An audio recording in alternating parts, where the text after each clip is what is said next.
বন্ধুসকল মোৰ লাও খেতি এইটো চাক এইটো গছটো লগাইছিলোঁ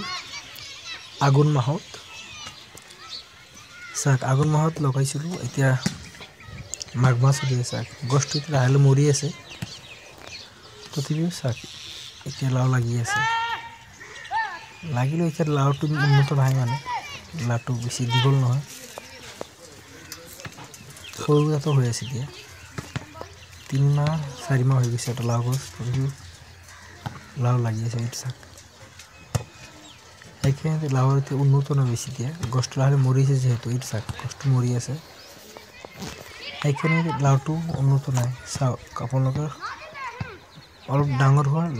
লাওটো দেখাই চাই এইটো কিছুমান লাও এনে পচি আছে চাক বেমাৰ হৈ আছে গছটো মৰাৰ কাৰণে এনেকুৱা হৈছে চাক এইটো দাগি কলা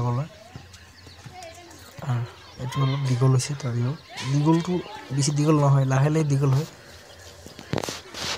একটু দীঘল নহয় আর টাইট হয়ে গেছে খাই টেস্টি নাই লাউটো টাইট হয়ে গেছে এটা আর বেশি টাইট টেস্টি কমে গেছে খাইছে না লাউ গছত এতিয়াও চেন্ডেল লগোৱা প্ৰথা এতিয়াও চলি আছে গাঁৱত যাতে বেলেগৰ নজৰ নালাগে